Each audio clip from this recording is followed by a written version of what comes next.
She had exactly $5.17 to her name. It was supposed to buy just enough gas to make it to her grueling night shift.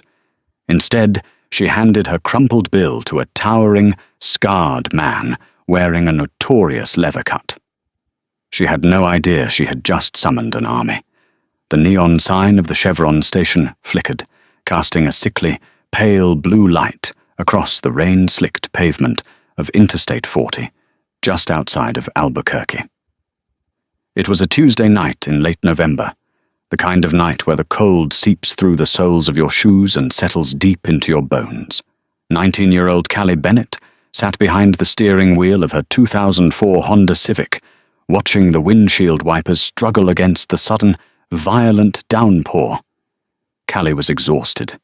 Not just the physical exhaustion of working double shifts at a local diner, but a deep, soul-crushing weariness.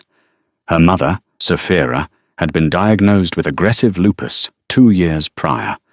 The medical bills had piled up, a mountain of suffocating debt that had swallowed her college savings, their emergency fund, and finally her late father's life insurance payout. Callie was now the sole breadwinner, teetering on the edge of a financial precipice. She stared at the dashboard. The fuel gauge needle rested ominously below the red E. In her frayed coat pocket, her fingers traced the rough edges of a single crumpled $5 bill. It was her last piece of currency until payday, strictly designated for enough unleaded gas to get her to work and back home. Taking a deep breath, Callie pushed open the heavy car door and stepped out into the biting wind. As she jogged toward the convenience store to prepay, she noticed a massive, custom Harley-Davidson parked near pump number 4. Leaning against it was a man who looked like he had been carved out of granite and bad intentions. He was easily 6'4", broad-shouldered, with a thick silver beard that reached his chest. A jagged scar snaked down the left side of his face, disappearing into the collar of a heavy, rain-soaked leather vest. On the back of that vest, clear as day, was the infamous winged Death's Head logo. Above it, a top rocker read, Hell's Angels, and below it, Arizona. Callie paused. People were actively avoiding him. A woman in an SUV hastily rolled up her window and locked her doors as she pulled away. A man in a pickup truck gave the biker a wide berth, shooting him a look of undeniable disdain. The biker, a man whose road name was John Grizzly Calloway, just stared at the ground, his massive hands resting on the cold chrome of his dead engine. Grizzly was having the worst night of his decade. He was a seasoned road captain, a man respected and feared in equal measure across the Southwest. But the highway doesn't care about your rank. An hour prior, his saddlebag had snapped open at 70 miles per hour.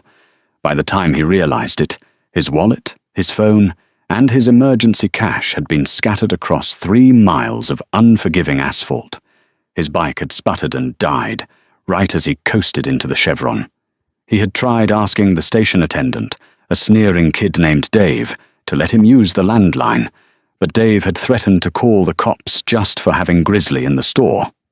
Grizzly was stranded, soaking wet, and for the first time in years, completely powerless. He watched the cars pass by, seeing the judgment and fear in the eyes of the drivers. He was used to the fear, but tonight, the isolation stung. Callie watched this unfold from the edge of the awning. Her father, Michael, had been a motorcycle mechanic before a heart attack took him suddenly when Callie was 15. Michael never wore a patch, but he lived by a strict code. You never, ever leave a rider stranded on the side of the road. It doesn't matter who they are or what they ride. Against every survival instinct screaming in her head, Callie walked over to pump 4. Grizzly's head snapped up as her shadow fell over him. His dark eyes narrowed, expecting her to scurry away or hurl an insult. Instead, he saw a tired, soaking wet teenager shivering in a cheap, oversized sweater. "Rough night?" Callie asked, her voice surprisingly steady over the sound of the drumming rain. Grizzly grunted, crossing his massive arms. "You could say that, kid. Keep walking. You don't want to be seen talking to me." "My dad used to ride," Callie said, ignoring his warning. She stepped closer, eyeing the beautiful, albeit dead, machinery. "Panhead. He told me that when a bike is silent on a cold night, it's usually because the universe is testing the rider's patience, or they're out of gas." A ghost of a smile tugged at the corner of Grizzly's scarred mouth. "Universe took my wallet on the interstate. Bike took the last drop of fuel. I'm stuck until my brothers realize I'm missing and come looking. Could be hours." Callie looked back at her Honda. Then she looked at the $5 bill in her hand. If she gave it away, she would have to walk 3 miles to the diner in the rain. If she was late, her manager, a petty tyrant named Mr. Henderson, would absolutely fire her. The logical choice was to walk away. She had her own problems, massive, life-ruining problems. But as she looked at Grizzly, she didn't see a terrifying outlaw. She saw a proud man stripped of his dignity by bad luck, standing in the rain while the world looked down on him. She remembered the nights she had sat in hospital waiting rooms, praying for just one person to look at her with an ounce of compassion instead of pity. Callie reached out and pressed the crumpled $5 bill into Grizzly's massive, calloused palm. Grizzly looked down at the money, genuinely stunned. "What's this?" "It's not much," Callie said softly, "but it'll get you 1.5 gallons. Enough to get you down to the truck stop diner at exit 42. They have a public payphone inside, and the owner, Maria, won't kick you out for wearing your colors. You can call your friends." Grizzly tried to hand it back. "Kid, no. I saw what you drive. I saw you counting coins on your dashboard earlier. You need this." "I have enough to get by," Callie lied, stepping back. "My dad would haunt me if I left a rider stranded. Just pay it forward, okay?" Before Grizzly could argue further, Callie turned and walked away. She didn't go to her car. She knew it wouldn't start anyway. She pulled her thin hood over her head and began the long, treacherous 3-mile walk down the dark shoulder of the highway toward her job. Grizzly stood frozen, the $5 bill feeling heavier than a gold brick in his hand. He watched her tiny silhouette disappear into the rain and the darkness. He walked into the station, slapped the wet bill on the counter, and stared down the terrified clerk. "Pump 4, Grizzly growled. He fueled his bike, the engine roaring back to life a minute later, but as he rode off into the night toward the truck stop, the image of the shivering girl in the fraying sweater burned itself into his mind. He hadn't even gotten her name. The immediate consequences of Callie's kindness were catastrophic. Walking 3 miles in a freezing downpour took its toll. By the time Callie pushed through the back doors of the Silver Spoon Diner, she was 45 minutes late, completely drenched and shivering violently. Mr. Henderson, a man whose empathy had dried up decades ago, was waiting by the time clock. "Don't even bother punching in, Callie," he barked, pointing a stubby finger at the door. "I told you last week, one more tardy and you're done. I have a business to run, not a charity." "Mr. Henderson, please," Callie begged, her teeth chattering. "My car. It broke down. I ran the whole way. I need this job. My mum's medication is due on Friday." "Not my problem," Henderson sneered. "Leave your apron on the counter. We're done here." Callie walked back out into the night, the reality of her situation crashing down on her like an avalanche.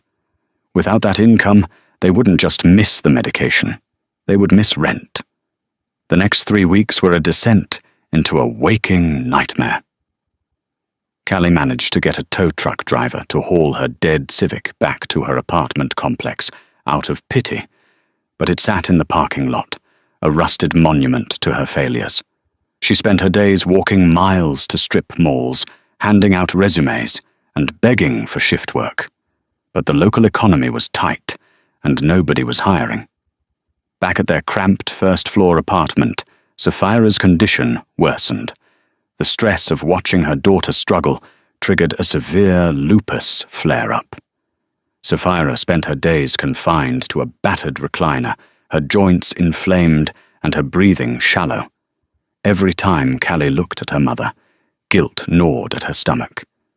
If I had just kept that $5, a dark voice whispered in her mind, I'd still have a job. I could have bought her the painkillers. But the universe works in strange, unseen ways. Unbeknownst to Callie, the interaction at the Chevron gas station hadn't gone entirely unnoticed. A teenager named Tyler, sitting in the passenger seat of the SUV that had driven away from Grizzly, had been filming out the window for his social media. He had kept recording as his mum pulled out, capturing the exact moment the tiny, soaked girl approached the massive, terrifying Hell's Angel. Tyler had posted the grainy, low-lit video to TikTok and Facebook later that night. He captioned it, "Watch this tiny girl walk right up to a Hell's Angel. What she does will make you cry." At first, it just got a few hundred views. But then, it hit the algorithm. People were captivated by the stark visual contrast, the intimidating, leather-clad giant, and the fragile, shivering girl.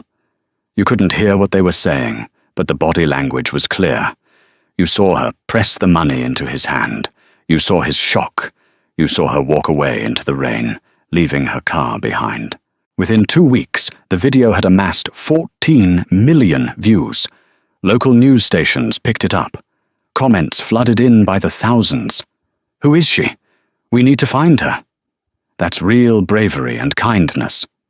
Did she just give him her last dollar and walk into the dark? The internet named her the Highway Angel. But virality is a hollow currency. Millions of likes didn't put food in Callie's fridge, and a trending hashtag couldn't stop the eviction notice that the property manager taped to their front door on a bleak Thursday morning. They had 72 hours to vacate the premises. 200 miles away, in a heavily fortified clubhouse in the Arizona desert, Grizzly sat at a long oak table, staring at a smartphone. One of the younger prospects had burst into the room an hour earlier and shoved the phone in his face. "Grizzly, brother, you gotta see this. Is this you?" Grizzly watched the grainy footage on loop. His chest tightened. There she was. The girl who had saved him from a miserable night. The girl who lied and said she was fine, walking away into the freezing rain. He watched the comments scroll by. People had geolocated the gas station. They had figured out she was walking toward town. But Grizzly didn't care about the internet points. He cared about a debt. In the Hells Angels, respect and loyalty are the highest currencies. You never forget a slight, but more importantly, you never forget someone who stands tall for you when they don't have to. Grizzly slammed his fist on the table, silencing the raucous clubhouse. He looked at the chapter president, a heavily tattooed man named Iron Mike Rossi. "That girl gave me her last dollar so I could get home," Grizzly growled, his voice thick with emotion. "She walked in the rain because of it. I owe her. The club owes her." Iron Mike looked at the video, then back at Grizzly. He nodded slowly. "Find out who she is. Find out where she is. We don't leave debts unpaid." It didn't take long. The club had resources, connections in the local community, and eyes everywhere. Within 48 hours, a local biker affiliated with their support club had tracked down Dave, the arrogant Chevron attendant.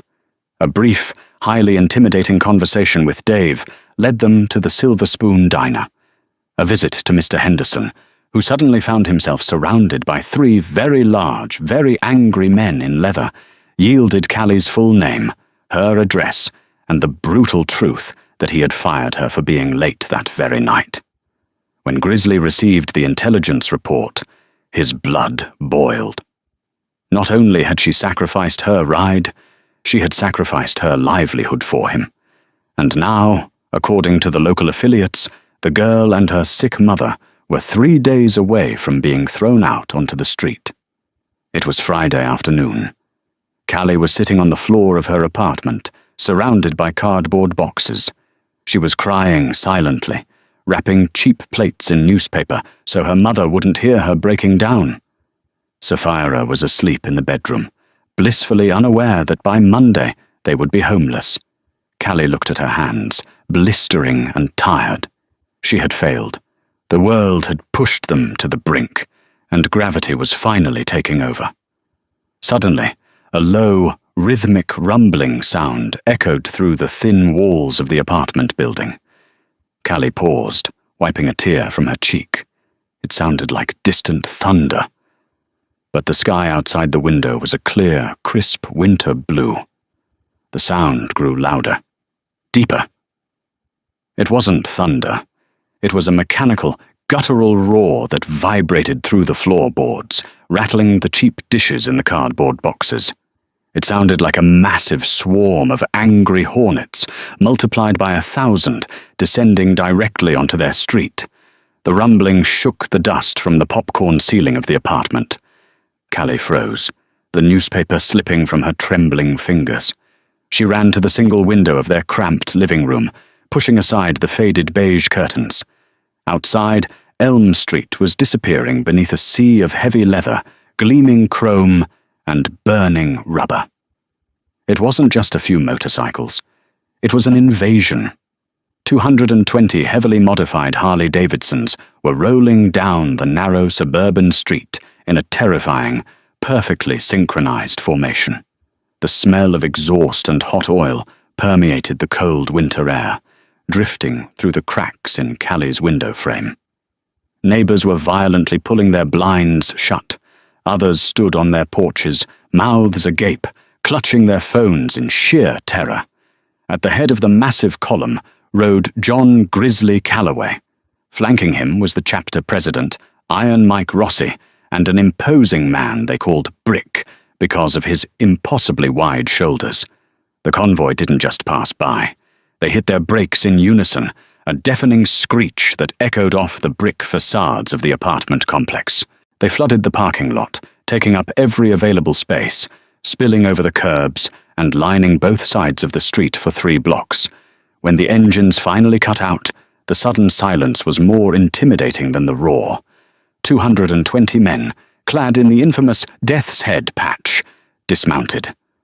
Callie's heart hammered against her ribs like a trapped bird. Her mother, Sapphira, called out weakly from the back bedroom, "Callie, honey, what's happening out there? Is it an earthquake?" "Stay in bed, Mom," Callie managed to say, her voice cracking. "I'll handle it." Taking a deep, agonizing breath, Callie unlocked the front door and stepped out onto the concrete walkway. The bitter cold bit at her face, but she barely felt it. A pathway cleared through the sea of intimidating bikers, an ocean of scarred faces, heavy boots, and leather parting like the Red Sea. Grizzly stepped forward. He wasn't soaked in freezing rain anymore. He looked massive, commanding, and absolutely lethal. But as he looked down at the terrified 19-year-old girl, the hardness in his eyes melted away. "Told you the universe tests people, kid," Grizzly said, his deep, gravelly voice carrying across the silent parking lot. You found me," Callie stammered, wrapping her arms around her thin frame. "Why are you all here?" Iron Mike Rossi stepped up beside Grizzly. He looked at the peeling paint of the apartment complex, then down at the eviction notice taped to Callie's door. He reached out with a gloved hand and ripped the bright pink paper off the wood, crumbling it into a tight ball. "We came to settle a debt," Iron Mike said simply. Before Callie could process what that meant, a sleek, silver Mercedes sedan aggressively swerved into the entrance of the complex, coming to a screeching halt as it found its path blocked by 30 motorcycles. Out stepped Richard Gable, the property manager. Gable was a notorious slumlord, a man who thrived on intimidation and late fees. Right behind his Mercedes pulled up a local county sheriff's cruiser. Deputy Miller stepped out, looking absolutely horrified by the scene unfolding before him. "What the hell is going on here?" Gable screamed, adjusting his expensive tie. He marched toward the front, flanked by the hesitant deputy. "You people are trespassing. I want these animals off my property immediately. And you," he pointed a manicured finger at Callie, "you were supposed to be out by tomorrow. I'm having the sheriff forcibly remove you right now." The temperature in the parking lot seemed to drop 10 degrees. 220 Hells Angels turned their heads simultaneously, locking their eyes on Richard Gable. The slumlord stopped dead in his tracks, the blood draining from his face. Grizzly took a slow, deliberate step toward Gable. He didn't yell. He didn't make a sudden movement. He just stood, towering over the smaller man, the sheer gravitational pull of his presence forcing Gable to shrink back. "You're evicting the girl who saved my life on the highway?" Grizzly asked softly. "Over what? A few missed weeks of rent?"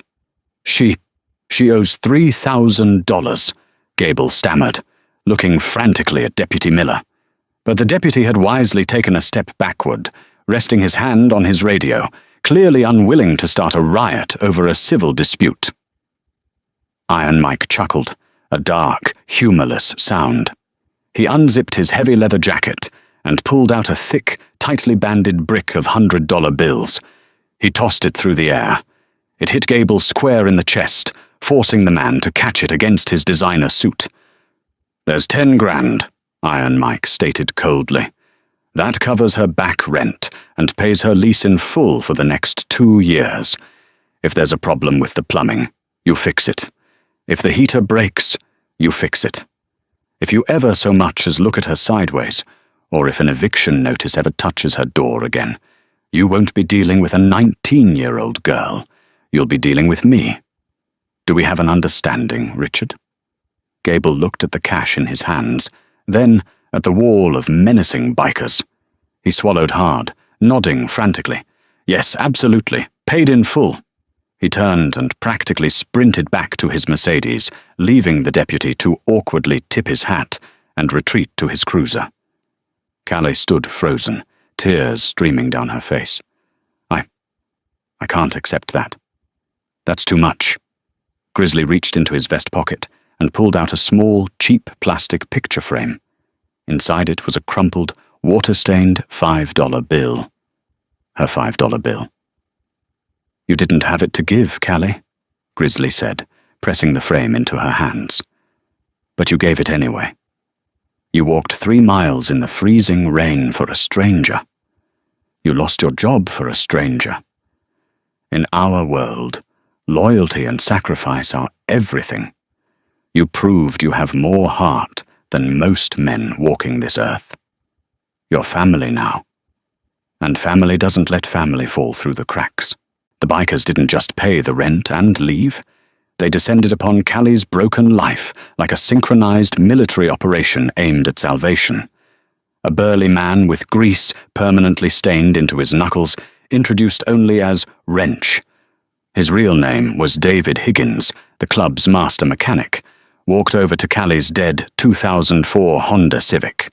He popped the hood, shook his head in disgust at the neglect, and gestured to a flatbed tow truck that had quietly pulled up at the rear of the convoy. "We're taking this," David told her. "I can't let a girl who respects a panhead drive around in a death trap. I'll have it back to you by Sunday. Better than new." Then came the issue of Sapphira. The club had done their homework. They knew about the lupus, the medical debt, and the lack of proper care. A man with a neatly trimmed beard and glasses stepped forward from the crowd. He wasn't wearing a Hells Angels cut, but rather a simple leather jacket. "Callie, I'm Dr. Thomas Sterling," the man said warmly. He was a highly respected local rheumatologist who happened to be an avid motorcycle enthusiast and a close friend of the club. "Grizzly told me about your mother. I've reviewed her files from the county hospital. Starting Monday, she's a patient at my private clinic. Pro bono. We're going to get her on the right biologic medications, and we're going to get her pain under control." Callie collapsed to her knees on the concrete, the emotional dam finally breaking. She sobbed, burying her face in her hands. Grizzly knelt beside her, placing a massive, comforting hand on her trembling shoulder, shielding her from the prying eyes of the stunned neighbors. Over the next few weeks, Callie's life transformed in ways she couldn't have dared to dream. David Higgins didn't just fix her Civic. The mechanics at the clubhouse completely rebuilt the engine, replaced the transmission, put on new tires, and gave it a custom midnight blue paint job. Word of the club's intervention leaked back onto social media, amplifying the original viral video.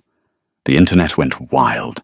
A GoFundMe was established by Tyler, the teen who originally filmed the encounter, to help with any additional expenses. But the Hells Angels took it a step further. They organized the Highway Angel Run, a massive charity motorcycle ride across Arizona and New Mexico. Over 4,000 riders from various clubs participated, raising over $150,000 for a trust fund set up strictly in Callie's name. As for Mr. Henderson, the arrogant diner manager who fired her. Karma arrived on 2 wheels. For 2 straight weeks, a rotating shift of 20 Hells Angels would legally park their bikes in front of the Silver Spoon Diner during the lunch and dinner rushes. They never caused a scene. They never broke a law. They just sat on their bikes, arms crossed, glaring at the front windows. Unsurprisingly, the diner's regular customers decided to eat elsewhere. Business plummeted by 80%. Facing ruin, Henderson was forced to sell the diner at a massive loss just to escape the relentless, silent intimidation. The new owner was Maria, the fiery woman who owned the truck stop down the highway, where Grizzly had made his phone call. She completely revamped the place, renaming it the Angel's Share, and immediately hired Callie as her head manager at double her previous salary, with full health benefits. A year later, Callie stood behind the counter of the Angel's Share, wiping down the polished wood. The diner was bustling with a mix of regular townspeople and leather-clad bikers. It had become a sanctuary, a neutral ground where everyone was treated with respect. The bell above the door chimed, and Grizzly walked in. The jagged scar on his face crinkled as he smiled warmly at her. He took his usual seat at the corner booth. Callie didn't even have to ask. She poured him a black coffee and set a slice of cherry pie in front of him. "How's Sapphira?" Grizzly asked, taking a sip of the steaming coffee. "She was gardening today." Callie beamed, her eyes shining with genuine happiness. "Dr. Sterling says her markers are lower than they've been in 5 years. She actually has energy again." Grizzly nodded, satisfied. "Good. That's real good, kid." Callie looked at the towering, intimidating man who had fundamentally altered the trajectory of her life. She was no longer the terrified, exhausted girl shivering in the rain. She was strong, secure, and protected by an unconventional, fiercely loyal family. She reached over and squeezed Grizzly's massive hand. He didn't pull away. The single, crumpled $5 bill never returned to circulation. Callie framed it, hanging it proudly in the home she eventually bought for herself and her mother. It serves as a daily, undeniable reminder that compassion is a boomerang. When you throw it out into the dark, freezing rain, you never know when it might come roaring back into your life, riding on 2 wheels to save you.